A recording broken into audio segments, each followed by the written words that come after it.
हरे कृष्णा। मर्यादा पुरुषोत्तम रघुकुल शिरोमणि भगवान श्री राम की वंशावली कुछ इस प्रकार है। मानधाता के पुत्र अम्बरीश, अम्बरीश के पुत्र यवनाश्व, यवनाश्व के पुत्र हारित, मानधाता के दूसरे पुत्र पुरुकुत्स्व, पुरुकुत्स्व के त्रदश सदस्यों के अनरण्य, अनरण्य के हर्यश्व, हर्यश्व के प्रारून, प्रारून के त्रिबंधन, त्रिबंधन के सत्यव्रत जो त्रिशंकु कहलाए, त्रिशंकु के पुत्र राजा हरिश्चंद्र, हरिश्चंद्र राजा के पुत्र रोहित, रोहित के पुत्र हरित, हरित के पुत्र चंप, चंप के पुत्र सुदेवा, सुदेवा के पुत्र विजय, विजय के पुत्र भरुक, भरुक के पुत्र वृक, वृक के पुत्र बाहुक, बाहुक के पुत्र सगर महाराज, जिनकी दो पत्नियां थी सुमति और केसनी। सुमति के 60,000 पुत्र हुए जो मारे गए, और केसनी के पुत्र असमंजस, असमंजस के पुत्र अंशुमान, अंशुमान के पुत्र दिलीप, दिलीप के पुत्र भागीरथ जो माता गंगा को धरती पर लाके सगर के 60,000 पुत्रों का उद्धार किए।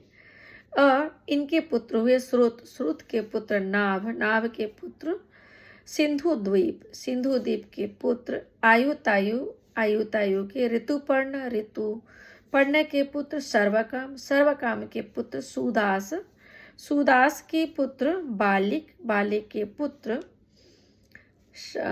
दशरथ, दशरथ के पुत्र एडोविडी, एडोविडी के पुत्र विश्वासा, विश्वासा के पुत्र खटवांग, खटवांग के पुत्र दीर्घबाहु, रघु, अज, दशरथ और दशरथ के पुत्र भगवान श्री राम।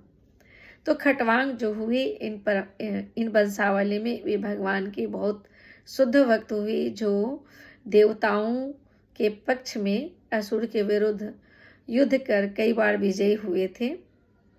और सगर महाराज के जो 60,000 पुत्र हुए, सगर महाराज द्वारा किए गए अश्वमेध यज्ञ के अश्व की खोज में धरती के कई परत खोद देते हैं, वही आज गंगा सागर है।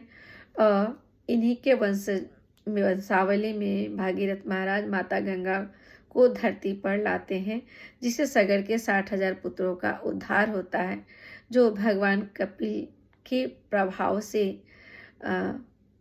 भस्म हो गए थे। सगर महाराज के 60,000 पुत्र भगवान कपिल को मारने के लिए उद्यत होते हैं, तो क्रोधवश स्वयं के ताप से भस्म हो जाते हैं। हरे कृष्णा।